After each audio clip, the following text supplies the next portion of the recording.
नमस्कार, ये आकाशवाणी है। अभी आप पूजा तमांग से समाचार सुनेंगे।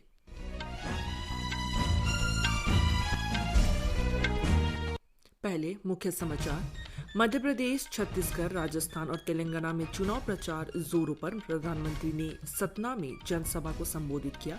रक्षा मंत्रालय को एक रैंक एक पेंशन की तीसरी किस्त जारी करने का निर्देश। लोकसभा की आचार समिति टीएमसी सांसद महुआ मोइत्रा के खिलाफ सवाल पूछने के बदले धन लेने के आरोप में मसौदा रिपोर्ट मंजूर करेगी। दिल्ली में सुप्रीम कोर्ट की समीक्षा के बाद लागू की जाएगी ऑड इवन वाहन परिचालन योजना। 5वां भारत अमेरिका 2+2 मंत्री स्तरीय संवाद कल नई दिल्ली में। और अब समाचार विस्तार से। मध्य प्रदेश, छत्तीसगढ़, राजस्थान और तेलंगाना में विधानसभा चुनाव के लिए प्रचार जोरों पर। कांग्रेस नेता राहुल गांधी और प्रियंका गांधी तथा अन्य दलों के शीर्ष नेता आज राज्य में प्रचार में जुटे हुए हैं। छत्तीसगढ़ में भी विधानसभा चुनाव के दूसरे चरण के लिए प्रचार चरम पर है। दूसरे चरण में 17 नवंबर को 70 सीटों के लिए मतदान होगा। भारतीय जनता पार्टी के वरिष्ठ नेता और गृह मंत्री अमित शाह आज छत्तीसगढ़ के दौरे पर है। राजस्थान विधानसभा चुनाव के लिए उम्मीदवारों की नाम वापसी का आज अंतिम दिन है। राज्य में विधानसभा के सभी 200 निर्वाचन क्षेत्रों में 25 नवंबर को मतदान कराया जाएगा। उधर तेलंगाना में कल नामांकन पत्र भरने का अंतिम दिन है। यहाँ 119 निर्वाचन क्षेत्रों में 30 नवंबर को मतदान होगा। इसी बीच आज प्रधानमंत्री नरेंद्र मोदी ने मध्य प्रदेश के सतना में एक जनसभा को संबोधित करते हुए कहा कि उनकी सरकार ने गरीबों के लिए 4 करोड़ पक्के मकान बनाए हैं, लेकिन उन्होंने खुद के लिए एक मकान भी नहीं बनाया। प्रधानमंत्री ने आगे कहा कि मध्य प्रदेश उन राज्यों में एक है जहां गरीबों के लिए लाखों मकान बनाए गए हैं। सतना में भी निर्धनों को 1,32,000 मकान दिए गए हैं। प्रधानमंत्री ने कहा कि मतदाता का एक वोट भी मध्य प्रदेश में भारतीय जनता पार्टी को फिर सरकार बनाने में मदद देगा, दिल्ली में भाजपा सरकार को मजबूत करेगा और भ्रष्ट कांग्रेस को मध्य प्रदेश की सत्ता से दूर रखेगा। इसका अर्थ होगा एक वोट 3 चमत्कार। श्री मोदी ने कहा कि यह त्रिशक्ति के समान है। प्रधानमंत्री ने कहा कि देश में उनकी सरकार के सत्ता में आने के बाद कांग्रेस द्वारा सृजित 10 करोड़ फर्जी लाभार्थियों के नाम रिकॉर्ड से हटाए गए हैं जो सरकारी योजनाओं का अनुचित लाभ ले रहे थे। इस प्रकार सरकार ने लोगों के 2.75 करोड़ रुपए की बचत की है। प्रधानमंत्री ने कहा कि सरकार महत्वाकांक्षी रामायण सर्किट परियोजना पर काम कर रही है जिसमें चित्रकूट शामिल है। इस परियोजना से पर्यटन को बढ़ावा मिलेगा और इस क्षेत्र का समग्र विकास होगा। पूरे विश्व में भारत की बढ़ती प्रतिष्ठा का उल्लेख करते हुए श्री मोदी ने कहा कि आज भारत की आवाज पूरे विश्व में सुनी जाती है। उन्होंने कहा कि जनता का वोट ऐसे चमत्कार कर सकता है कि देश के शत्रुओं के पैरों के नीचे की जमीन खिसक जाए। प्रधानमंत्री आज लगातार तीसरे दिन मध्य प्रदेश में चुनाव प्रचार कर रहे हैं। रक्षा मंत्री राजनाथ सिंह ने रक्षा मंत्रालय को एक रैंक एक पेंशन की तीसरी किस्त जारी करने का निर्देश दिया है।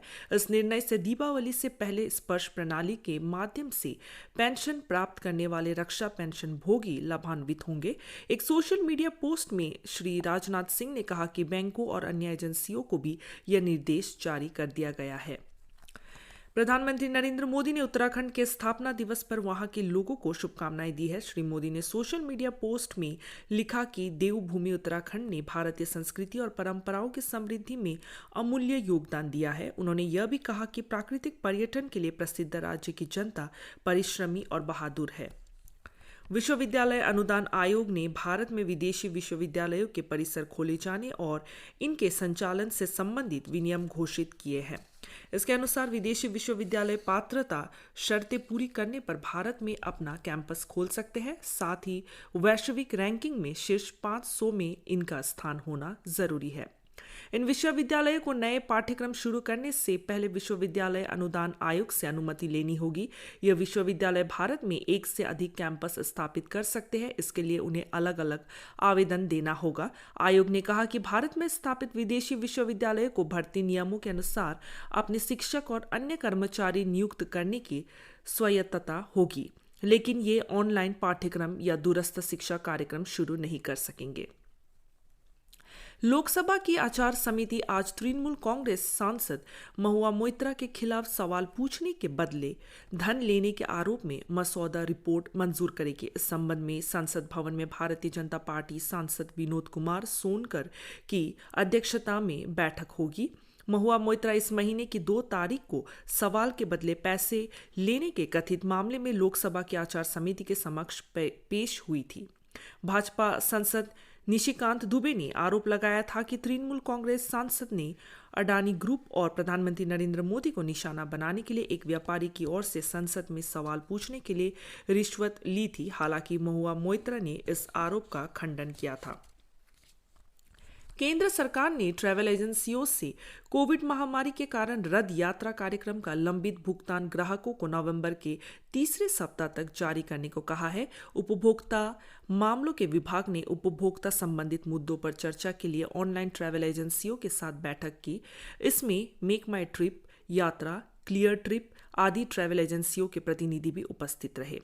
सरकार ने कोविड लॉकडाउन अवधि के कारण रद्द किए गए टिकटों की बुकिंग राशि वापस न किए जाने के मुद्दे पर बात की। विभाग ने बताया कि उच्चतम न्यायालय के अक्टूबर 2020 के आदेश के बावजूद रिफंड अब भी लंबित है। केंद्रीय उपभोक्ता संरक्षण प्राधिकरण ने इस मुद्दे पर स्वतः संज्ञान लिया था और 6 ऑनलाइन ट्रैवल प्लेटफॉर्मों Ease My Trip, Yatra, Make My Trip, Happy Easy Go, Clear Trip, Ixigo और 5 अन्य ट्रैवल एजेंसियों Thomas Cook, Kesari Tours, Veena World, Neem Holidays, Mega Holidays को नोटिस जारी किया था। शीर्ष अदालत के आदेश का अनुपालन न करने पर इन ट्रैवल एजेंसियों के खिलाफ अवमानना की कार्रवाई हो सकती है। दिल्ली सरकार ने कहा है कि ओड इवन परिचालन वाहन परिचालन योजना सर्वोच्च न्यायालय में इसकी प्रभावकारिता की समीक्षा और आदेश जारी किए जाने के बाद लागू की जाएगी। राष्ट्रीय राजधानी में वायु गुणवत्ता में गिरावट को देखते हुए दिल्ली सरकार ने पहले 13 नवंबर से 20 नवंबर के बीच ऑड इवन योजना लागू करने की घोषणा की थी। दिल्ली के पर्यावरण मंत्री गोपाल राय ने कहा है कि सरकार के पास ऑड इवन से संबंधित 2 अध्ययन हैं जिन्हें सर्वोच्च न्यायालय की अगली सुनवाई के दौरान प्रस्तुत किया जाएगा। उन्होंने यह भी कहा कि दिल्ली सरकार ने दिल्ली से बाहर पंजीकृत व्यावसायिक कैब के दिल्ली में प्रवेश पर प्रतिबंध लगाए हैं। राष्ट्रीय राजधानी में केवल दिल्ली में पंजीकृत कैब चल सकेगी। उन्होंने बताया कि इस बारे में परिवहन आयुक्त को निर्देश जारी किए गए हैं। उन्होंने बताया कि दिल्ली प्रदूषण नियंत्रण समिति DPCC को कनॉट प्लेस में लगाए गए स्मॉग टावर को पूर्ण क्षमता के साथ आज से शुरू करने के निर्देश दिए गए हैं। वित्त मंत्री निर्मला सीतारमण ने आज भोपाल में कहा कि प्रधानमंत्री नरेंद्र मोदी के नेतृत्व वाली भारतीय जनता पार्टी की सरकार ने विकास, सुशासन, सद्भावना, गारंटी और गरीब कल्याण के 5G मंत्र ने अकेले मध्य प्रदेश में 1 करोड़ 36 लाख लोगों को गरीबी से बाहर निकाला है। भाजपा कार्यालय में मीडिया से बात करते हुए उन्होंने कहा कि राज्य में वर्ष 2022 में प्रति व्यक्ति आय 11,171 रुपये के मुकाबले 12 गुना बढ़कर 1,40,000 रुपये हो गई है।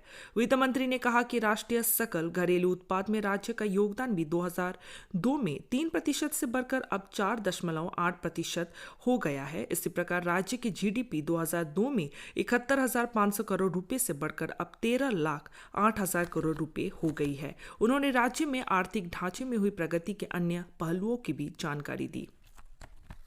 कल आयुर्वेद दिवस मनाया जाएगा। इस अवसर पर मुख्य कार्यक्रम हरियाणा के पंचकुला में आयोजित किया जाएगा। आकाशवाणी समाचार के साथ एक विशेष साक्षात्कार में आयुष मंत्रालय के सचिव राजेश कोटेचा ने कहा कि 8वें आयुर्वेद दिवस का विषय स्वास्थ्य के लिए आयुर्वेद है। उन्होंने कहा कि आयुर्वेद दिवस समारोह से पहले आयुष मंत्रालय द्वारा आयोजित अभियान में विश्व भर के लोगों ने उत्साहपूर्वक भाग लिया है। इस भेंट वार्ता का प्रसारण आकाशवाणी से सुर्खियों में कार्यक्रम में शाम 7:10 पर और स्पॉटलाइट कार्यक्रम में रात 9:15 पर होगा।